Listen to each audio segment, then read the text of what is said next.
dias de Provérbios, Provérbio capítulo 11. Maravilhosa, seja muito bem-vinda ao nosso estudo de hoje, onde nós vamos mergulhar no capítulo 11 do livro de Provérbios. Se você não conhece o livro de Provérbios, ele é mais um dos livros que está aqui na Bíblia para você poder aprender mais sobre a palavra do Senhor. O livro de Provérbios, ele é um livro de conselhos, onde você vai entender e receber conselhos para todas as áreas da sua vida, desde casamento, maternidade, finança, relacionamentos, amizade, palavras. Você vai entender tudo para todas as áreas da sua vida. É um livro muito poderoso. Eu falo que é um livro que, assim, a gente recebe muitos tapas na cara lendo o livro de Provérbio, mas é um livro transformador. É um livro que nos tira da nossa zona de conforto. É um livro que nos confronta. É um livro onde o Espírito Santo, verdadeiramente, ele traz um confronto muito grande no nosso coração. Mas é sendo confrontadas que nós somos moldadas, lapidadas pelo nosso Senhor. Amém? Então vamos começar aqui a leitura do nosso capítulo número 11. E eu quero falar que eu vou continuar com esse lema. Com esse bordão, não sei como que seria a palavra. 31 dias de Provérbio, capítulo 11, capítulo 12, 13. Enfim, não vamos conseguir cumprir de fato 31 dias seguidos. Primeiro porque quando eu comecei, eu estabeleci que eu iria fazer de segunda a sexta. Ou seja, seria 31 dias úteis, né? De Provérbios. Porém, contudo, todavia, como a vida ela acontece, eu sou mãe, dona de casa, esposa, e acontecem imprevistos, nós ficamos aí, se eu não me engano, gente, acho que uns 4 dias sem conseguir dar continuidade no nosso estudo. Tivemos o nosso jejum também, fizemos o nosso jejum, no qual eu decidi focar ali nesse período de jejum e não ficar passando o dia produzindo conteúdo, mas sim me dedicar nesse tempo de consagração. Então, muitas coisas acontecem, a vida vai acontecendo. Então, eu não consegui, e acredito que até a gente finalizar os 31 dias de Provérbios, eu não vou seguir todos ali de uma forma seguida, né, como eu gostaria de ter feito, mas vamos continuar com esse lema, porque o importante é que nós estamos aqui estudando o livro de Provérbios, e esse livro, ele é sensacional, ele é um livro muito poderoso, amém? Capítulo 11 de Provérbios vai nos trazer essa clareza de que a justiça, ela produz honra, ela produz paz e estabilidade para nossa vida, enquanto a perversidade, ela vai produzir ruína, vergonha e destruição. Vamos ler juntas esse capítulo? Provérbios capítulo 11. Espero que você já tenha feito esse estudo, essa leitura na sua casa, e agora a gente vai fazer essa leitura juntas aqui no nosso vídeo de hoje. Provérbio capítulo 11. O Senhor detesta balanças desonestas, mas o peso do justo é o seu prazer. Para Deus não existe uma balança, um peso e 2 medidas. Para Deus não existe. O mundo, ele pode querer te julgar, pode querer colocar ali medidas diferentes para querer favorecer alguém, seja por favorecimento através de status bancários, através de poder. O mundo, ele é como nós falamos, né? Existe uma balança, existe um peso, mas existe 2 medidas para esse mesmo peso. E aqui para Deus não. O peso dele, a justiça dele é uma só. E ela é igual para todas. Eu lembro que uma vez eu estava assistindo uma pregação e a pastora, eu me recordo que era até mesmo, eu acredito que era a pastora Camila Barros, não quero falar de forma errada, mas eu acredito que era realmente ela. Ela falou assim sobre um testemunho, não lembro se era dela ou se era de outra pessoa, mas ela estava falando sobre a questão da oração, um testemunho de oração. Que muitas vezes nós oramos pedindo a Deus justiça sobre muitas causas, no qual nós também somos culpadas diante dessas causas. Mas nós oramos pedindo justiça, nós oramos ali pedindo, né, de fato ali, Senhor, entra nessa causa, faça justiça e nananana. Só que nós esquecemos que a justiça do Senhor, ela não vai favorecer um ou outro, ela vai ser uma justiça igual. Se no meio de uma situação você foi sim uma pessoa que foi machucada, uma pessoa que foi atacada, né? Só que você ainda assim você tem uma parcela de culpa dessa situação, porque muitas vezes a gente acha que a gente é inocente de tudo. E a realidade é que depois que tudo passa a gente percebe, opa, tal situação aconteceu porque eu dei liberdade ou porque eu também contribuí para que aquilo negativo acontecesse na minha vida. Então, quando a justiça do Senhor vem sobre essa causa, essa justiça não vai cair somente sobre aquela pessoa mas sim sobre todos que estão envolvendo, né? Estão envolvidos naquela situação. Então a justiça de Deus ela é igual para todos. Se uma pessoa errou e a outra pessoa errou, Deus vai trazer justiça sobre as duas pessoas. Não importa quem errou mais ou quem errou menos, a justiça de Deus será feita sobre todos. Então muitas vezes a gente ora pedindo justiça, quando na realidade a gente tem que orar cada vez mais pedindo misericórdia. Quando nós entendemos que nós falhamos, que nós erramos, que nós pecamos, nós precisamos cada vez mais, Senhor, derrama sobre mim a tua misericórdia, Senhor Jesus. Pai, se eu fiz algo de errado, me traga clareza. Às vezes você não está enxergando. Muitas vezes a gente fica cega em muitas situações da nossa vida. Senhor, se tem algo que eu estou cega, se tem algo que eu não estou conseguindo compreender, tira as escamas dos meus olhos. Tira essas escamas dos meus olhos. Mas me faça ver, me faça entender, Pai. Tenha misericórdia da minha vida. Tenha misericórdia da minha vida. Aquilo que foi necessário, o que for necessário ser feito, que o Senhor faça. Que o Senhor faça, que se cumpra a tua vontade. E nós entendemos que quando Deus vai cumprir a vontade dele é boa, perfeita e agradável sobre a nossa vida. Mas que se for necessário, né, termos que ter alguma consequência sobre atitudes erradas, escolhas erradas que fizemos na nossa vida, Deus vai também nos corrigir no meio desse processo, para que a gente chegue ali de fato a ter acesso a essa vontade perfeita, boa e agradável de Deus sobre a nossa vida. Vamos para o versículo 2. Olha só como que quando nós vamos estudando, né, assim, pausadamente, tranquilamente, quando nós vamos estudando a Bíblia, cada versículo tem uma profundidade tão grande, tão grande. Às vezes eu vejo alguns capítulos aqui que eu fiz e que eu falo, meu Deus, eu poderia ter falado muito mais.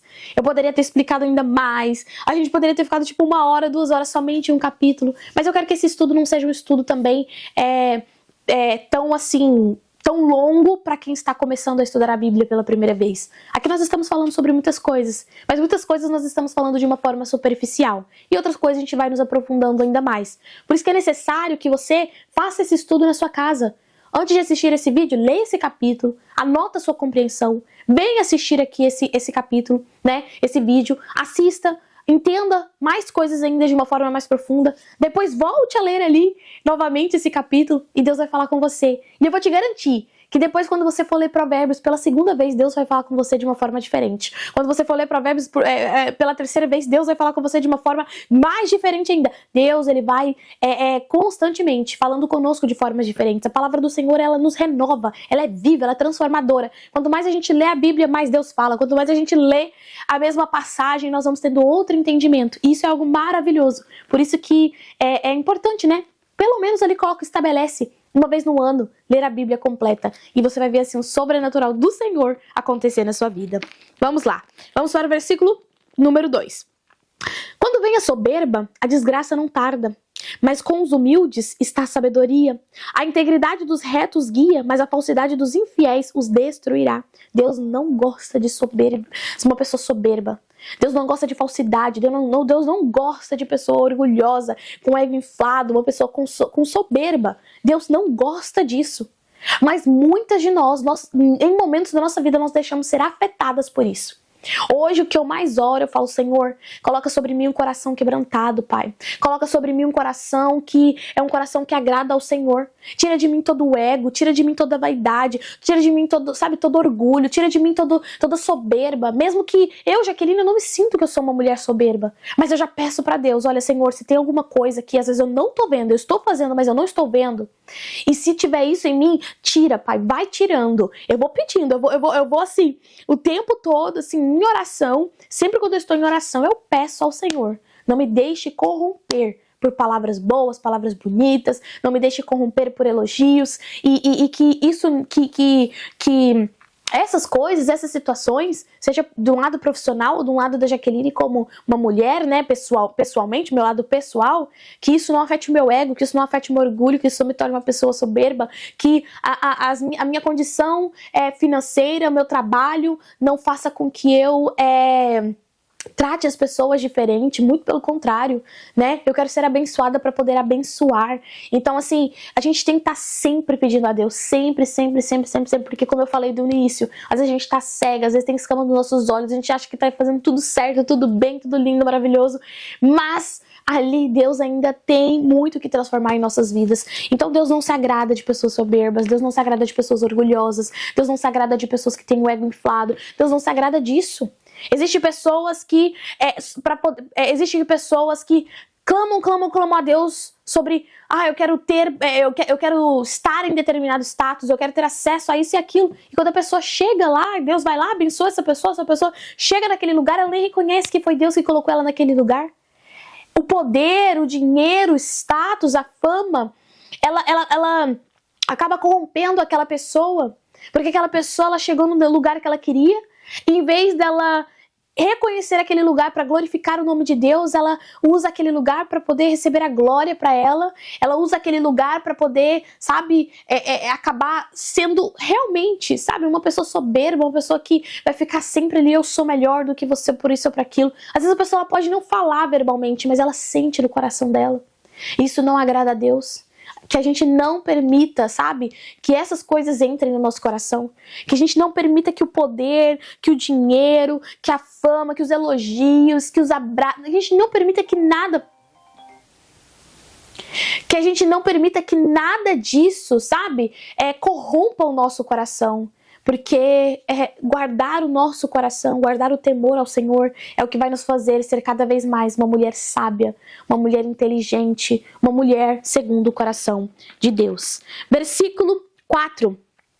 As riquezas não servem para nada no dia da ira, mas a justiça livrará da morte. A justiça do íntegro endireita o seu caminho, mas o ímpio cai pela sua impiedade. A justiça dos retos os livrará, mas os infiéis serão apanhados na sua própria ambição.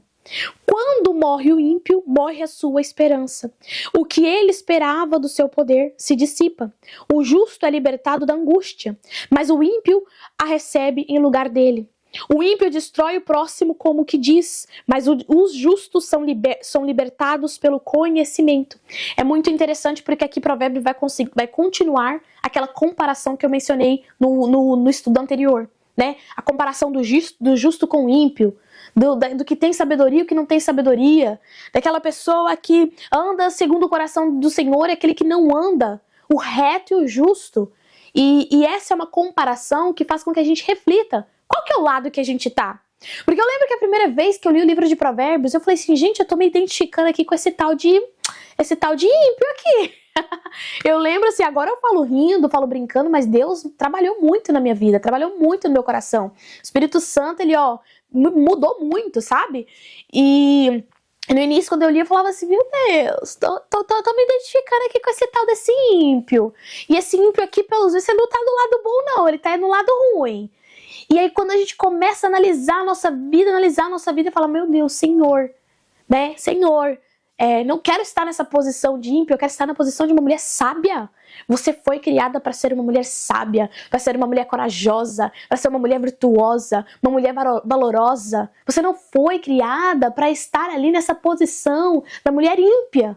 Não, você foi criada para estar na posição da mulher sábia. Mas eu entendo que muitas coisas acontecem na nossa vida para tentar nos tirar desse propósito inicial da nossa criação, né? Da criação de Deus, que Deus nos criou. O inimigo, ele vai ali, tentar nos corromper, tentar fazer com que a gente cada vez mais vai se perdendo dessa originalidade que nós somos criadas para ser. Mas é nesse momento que nós precisamos de resgatar a nossa verdadeira identidade, assumir o posicionamento de mulher de valor, de mulher virtuosa, de mulher sábia, que Deus já colocou sobre a nossa vida. Amém?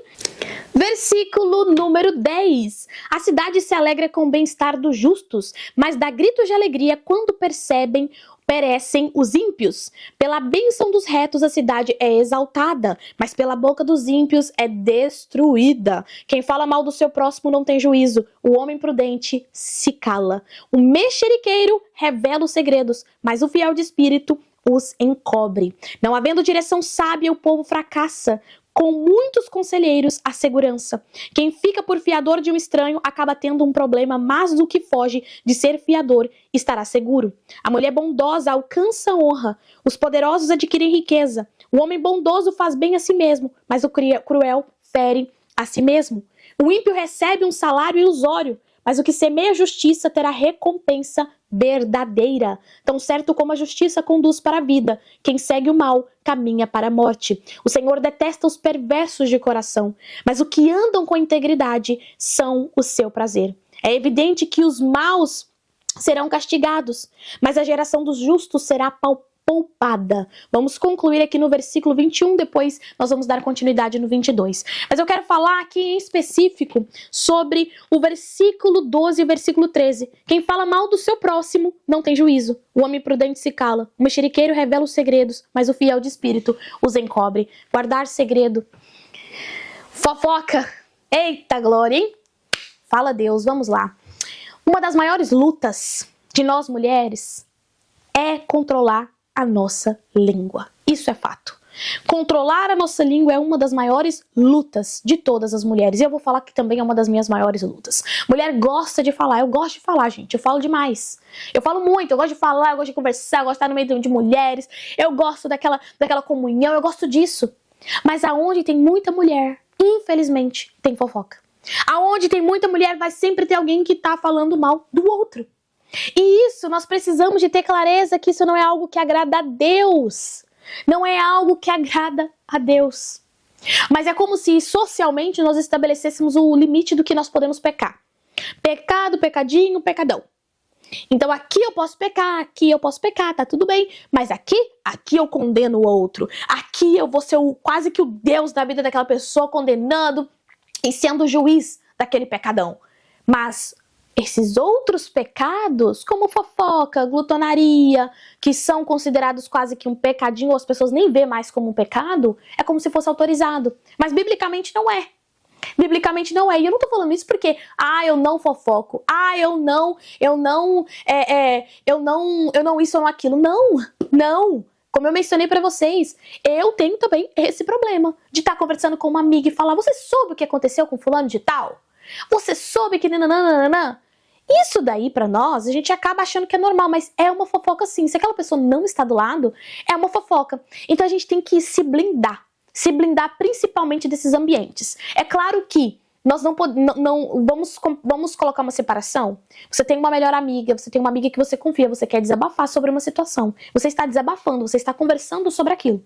Agora, chegar em uma pessoa que você nem conhece e você falar sobre a vida do outro, sabe? Trazendo uma fofoca para uma pessoa que nem tá dentro daquela situação. Isso dali não é algo que agrada ao Senhor. Ser uma pessoa que não sabe guardar segredo, a pessoa acabou de te contar algo e você pega e você vai lá e conta para todo mundo. Isso não agrada a Deus. Isso aqui é considerado aqui, como você tá do lado do ímpio. Se você faz isso, você tá do lado do ímpio. Quem fala mal do seu próximo não tem juízo. O homem prudente se cala. A mulher tem que saber a hora de se calar e a hora de falar. Existem determinados momentos na nossa vida que nós temos que ficar caladinha.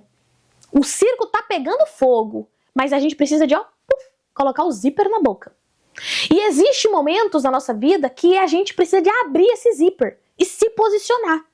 Porque a falta de fala, e a falta de fala, quando eu falo aqui, é uma fala com sabedoria, também pode acabar nos prejudicando.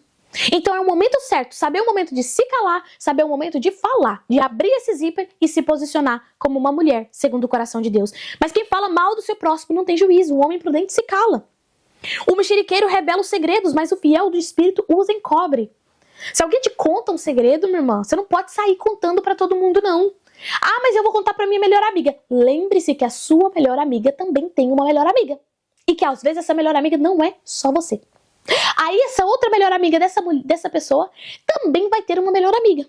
E essa melhor amiga dessa melhor amiga da melhor amiga vai ter uma melhor amiga também. Entende que o ciclo, ele vira um ciclo gigante. E algo que era pra ficar entre uma pessoa, acaba ficando entre várias. Então, a gente tem que saber para quem que a gente se abre. A gente tem que saber o que a gente está falando. A gente tem que entender, ter discernimento, ter sabedoria. Porque às vezes é melhor você ser calada do que você falar demais. E é muito melhor você, sabe, fazer uma seleção. Quem são as pessoas com quem você se abre? Não é que você vai, eu vou colocar pessoas em prateleiras. Não, já ouvi falar sobre isso. Né? Vou colocar pessoas em prateleiras. Não é colocar pessoas em prateleiras, mas é você entender. Essa pessoa é uma pessoa que eu confio, que eu posso abrir um segredo. Essa outra pessoa aqui é uma pessoa muito maravilhosa, uma pessoa que eu gosto de conviver, é uma irmã em Cristo Jesus também, é uma pessoa que me edifica, mas eu tenho um limite do que eu vou falar pra essa pessoa. Para essa outra pessoa já tem um outro limite. Entende que estabelecer limites nos relacionamentos que você tem é algo necessário para que você fuja cada vez mais do pecado? É algo extremamente necessário. Nós precisamos de fazer isso. Muitas mulheres não fazem, mas essa é a área que o inimigo ele ataca. Essa é a área que Satanás ele vai atacar as mulheres, porque a Satanás sabe que a gente gosta de falar. Ele sabe o nosso ponto fraco. Então nós temos que ser capazes de vencer. Mas isso não vem de nós, vem do Espírito Santo. Por isso que a gente tem que buscar o fruto do Espírito, domínio próprio. Porque tendo o fruto do Espírito, a gente se controla. Mas não tendo, a gente se torna essa mulher ímpia. Que eu creio e eu desejo que você não seja essa pessoa. Amém? Vamos aqui para o versículo 22. Mas como joia de ouro em focinho de porco, assim é a mulher bonita que não tem juízo. Nós vamos fazer um vídeo somente falando sobre imagem, sobre roupas, sobre vestes. Mas aqui, nesse versículo, é sobre tudo. É sobre essa mulher que não tem juízo para falar, não tem controle na sua língua, não tem juízo. Essa mulher que não tem discernimento, que não tem sabedoria. É a mesma coisa de uma joia em focinho de porco. Não vale nada. Nada. Essa é o que a palavra do Senhor diz. É forte, né? É forte. Eu lembro que a primeira vez que eu li, eu fiquei, meu Deus, isso aqui é muito forte. É muito forte. Mas é a realidade. Essa é a verdade do Senhor sobre a nossa vida. Se a gente quiser só coisas boazinhas que passam a mão da nossa cabeça, infelizmente, a gente não vai conseguir passar na porta estreita. A gente vai passar na porta larga, porque a porta larga, ela amassageia, ela amassa o nosso ego, né? Massageia, não sei nem se essa palavra existe. Mas ela, traz conforto para o nosso ego. Mas a porta estreita, ela traz um confronto no nosso coração. Então, como joia de ouro em focinho de porco, assim é a mulher bonita que não tem juízo. Não tem juízo, às vezes, até nas vestes que coloca no seu corpo. Mulher, você é templo do Espírito Santo. Andar vulgar, extremamente sexualizada. Não, não, não, não. Não foi para isso que você foi criada, não foi para isso que você foi chamada. Não é esse o posicionamento de uma mulher que representa o reino de Deus aqui nesta terra. Vestes não salva ninguém, mas uma mulher que representa o reino de Deus nesta terra, ela sabe se vestir muito bem. Inclusive, se você não sabe, eu tenho exatamente um livro que fala sobre isso, porque se você está chegando aqui agora, saiba que eu sou consultora de imagem e estilo. O meu trabalho, a minha renda, vem do meu trabalho, como consultora de imagem e estilo. O que eu faço dentro do Revestidas, o que eu faço aqui pra vocês do YouTube, eu não ganho um centavo por isso. Eu faço porque é o meu chamado, é o meu propósito, é algo que eu faço para o reino. Mas eu tenho o meu livro também. Eu tenho o meu livro, e esse livro aqui é um livro que envolve o meu trabalho, porém envolve também o meu propósito, o meu chamado, o meu conhecimento como uma mulher cristã. A imagem da mulher virtuosa, imagem pessoal, à luz da Bíblia, exclusivo para mulheres cristãs, extremamente nichado. Eu poderia ter feito meu primeiro livro que abordasse para toda e qualquer mulher, mas eu decidi honrar a Deus com o meu primeiro livro e tem sido bênção. Eu creio que Deus está entregando esse livro, né, para as pessoas que precisam dessa transformação. E a nossa imagem, nosso corpo é templo do Espírito Santo. Não adianta você ir para a igreja no domingo e você passar a semana inteira, sabe, se posicionando, se vestindo como uma mulher que nem sequer representa o reino de Deus, como qualquer outra pessoa que está no mundo. Nós somos chamadas para ser diferenciadas, para fazer diferente, se vestir diferente. Somos um povo diferente porque nós somos um povo escolhido. Nós precisamos de dar exemplos para aqueles que não estão em Cristo, ele querer conhecer o Deus que nós servimos pelo nosso posicionamento e o nosso comportamento. Amém? Vamos para o versículo 23. Lembrando que depois eu vou fazer um vídeo somente sobre vestes. Versículo 23. O desejo dos justos tende somente para o bem, mas a expectativa dos ímpios resulta em ruína. Resulta em ira. Uns dão com generosidade e têm cada vez mais, outros retêm mais do que é justo e acabam na pobreza. A pessoa generosa prosperará, e quem dá de beber terá a sua sede saciada. O povo amaldiçoa quem retém o trigo, mas a bênção virá sobre a cabeça daquele que o vende. Quem procura o bem alcança favor. Quem corre atrás do mal acaba encontrando o que procura. Quem confia nas suas riquezas cairá, mas os justos reverdecerão como as folhagens. Aquele que perturba a sua casa herdará o vento, e o insensato será servo do sábio de coração. O fruto do justo é a árvore de vida, e o que ganha almas é sábio. Se o justo é punido na terra, quanto mais o ímpio e o pecador.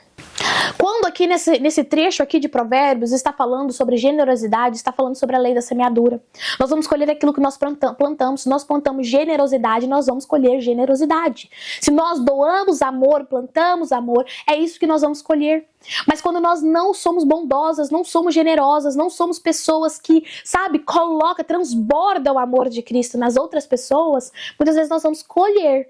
Porque se você não planta amor, não tem como você colher amor. É a lei da semeadura. E aqui a Bíblia vai nos falar aqui sobre esse versículo aqui, eu quero ler com vocês, tá? Verso 24, 25. A quem dá liberalmente se torna mais rico, prospera, né? Prosperará. O que isso aqui representa? Representa muito um paradoxo espiritual, que é o quê? Quando nós retemos, quando nós não queremos ajudar, não somos generosas, não somos bondosas, quando a gente quer reter tudo de bom pra nós, infelizmente, essa retenção, a gente acha que a gente vai reter pra ganhar. Essa retenção gera escassez. Já a generosidade vai gerar multiplicação. Olha como que é diferente. Quanto mais a gente dá, quanto mais a gente oferece, quanto mais nós estamos plantando, mais nós estamos semeando. É assim que funciona no reino de Deus. Reter as coisas para você não vai fazer com que você fique mais rico, prospere, com que você receba mais. Não, isso vai gerar uma escassez. Escassez da sua vida. Isso é um grande paradoxo espiritual que está aqui no livro de Provérbios. E isso não é algo somente financeiro, a gente pode sim relacionar o financeiro, mas é algo espiritual, é emocional, é algo racional, é algo também relacional. Quem vai doar apoio, quem vai doar honra, quem vai doar amor, quem vai doar o seu tempo. Isso é a lei da semeadura. Deus, ele governa o mundo através dos princípios. Ou seja, uma pessoa justa, ela se torna uma fonte de vida para os outros. Se torna um instrumento do Senhor aqui nesta terra para abençoar a vida dos outros. E é exatamente isso que está aqui, por exemplo, no versículo 30. Aqui no versículo 30 vai falar: o fruto do justo é a árvore da vida. Essa árvore, ela vai simbolizar estabilidade, sombra, nutrição, continuidade. É isso que simboliza. E isso se conecta totalmente com nós, com a liderança, com a influência, com o discipulado. Tudo na Bíblia tem um porquê, tudo na Bíblia tem um símbolo, tudo na Bíblia tem um motivo. Aqui nada é por acaso, tudo se conecta um com o outro. Então Provérbios capítulo 11, ele vai trazer esse aprofundamento da questão do posicionamento dessa mulher sábia, essa diferença do que é uma mulher ímpia, o que é uma mulher sábia, o que Deus espera que a gente faça. Nós já entendemos que a sabedoria é o temor ao Senhor, que se Ele pedir, Ele vai nos dar. E o que nós vamos fazer com essa sabedoria? Provérbios aqui nos outros capítulos vai nos ensinar o que nós vamos fazer a partir do momento que nós adquirimos essa sabedoria divina. Amém? Eu quero trazer aqui para você essa reflexão, porque cada vídeo eu estou trazendo uma reflexão, estou trazendo aqui um ensinamento para que você possa colocar nas suas orações, né? Ensinamento não, uma pergunta. Estou trazendo aqui uma pergunta para você colocar nas suas orações, para que você medite, para que você reflita e para que você consiga aplicar esse estudo na sua vida, porque eu não quero que você somente leia, eu quero que você leia, mas que você também coloque em prática, assim como eu estou fazendo, porque fazer esse vídeo aqui para vocês, gente, ó, Deus já está aqui, ó, trabalhando muito no meu coração. E é isso que eu quero. É isso que eu quero, é isso que eu desejo, não somente para minha vida, mas para a sua, que Deus trabalhe na sua vida, que Deus transforme, que Deus mude aquilo que precisa ser mudado. Porque quando nós somos mudadas, nós não estamos sendo mudadas por mal. Deus não quer o nosso mal, mas nós estamos sendo transformadas para se tornar cada vez pessoas melhores. Então a pergunta aqui para você no dia de hoje vai ser totalmente referente a esse versículo 12 e ao versículo 13, porque senti muito aqui do Espírito Santo de trazer esse versículo 12 e 13 como uma reflexão para a sua vida no dia de hoje, para você colocar em oração. Como que tem sido o seu relacionamento com o próximo? Com as pessoas que você está no ambiente? Você tem tido relacionamentos onde você está sempre num ciclo de fofoca? Num ciclo onde as pessoas estão sempre falando mal uma das outras? Você está sendo essa pessoa que está espalhando fofoca? Ou você está sendo essa pessoa que quando alguém te conta um segredo, você guarda esse segredo? Ou você vai lá e conta para mais um e vira aquele ciclo ali sem fim? Como que é você como amiga? Nós muitas vezes vamos parar e vamos sempre refletir no outro, mas eu quero saber você. Eu quero que você pare e pense em você, assim como eu vou parar e pensar em mim. Como que você tem sido como amiga? Como que você tem sido nas rodinhas que você tem estado? Dentro de uma igreja? Fora da igreja? Não importa, no ambiente de trabalho? Nas suas amizades? Como que você tem sido Você é a pessoa que espalha uma fofoca, cria fofoca, tá sempre no meio da fofoca? Ou você é a pessoa que está buscando sair desse ciclo? Está buscando, né, se estar em ambientes que não são ambientes que vão te levar a estar cada vez mais nesse ambiente de fofoca, de rodinhas e tudo mais. Como que tem sido para você e quem você tem sido para as pessoas que estão ao seu redor? Essa vai ser a reflexão do nosso vídeo de hoje, do nosso estudo de hoje. E se você ainda não está no canal se você ainda não está no nosso grupo do WhatsApp Revestidas, entra aqui, ó, bem na descrição deste vídeo. Vai ter um link para você entrar no WhatsApp. É o nosso grupo Revestidas, um grupo de mulheres onde oramos juntas, jejuamos juntas. Toda quinta-feira tem o nosso devocional ao vivo pelo Zoom. E ali você vai ter outras amigas em Cristo Jesus. E se você ainda não segue aqui o canal, já clica aqui embaixo, ó, segue o canal para me ajudar. Eu não entendo muito de YouTube não, gente, eu estou aprendendo agora, mas eu sei que você tem que, né, seguir aqui o canal para que essa palavra chegue para mais mulheres, para que o YouTube entenda que esse conteúdo é um conteúdo bom. Então deixa o seu like, deixa o seu comentário, para que ele consiga compartilhar para outras mulheres, porque quando você segue, quando você deixa o seu like e o seu comentário, eles entendem que, né, o algoritmo entende que esse conteúdo é um conteúdo relevante e ele vai chegar até mais mulheres. Amém? Então até o próximo vídeo e reflita, coloque em oração sobre essa pergunta que eu te fiz e depois me conte, seja aqui nos comentários ou no grupo, como que tem sido o estudo de Provérbios para você. Até o próximo vídeo.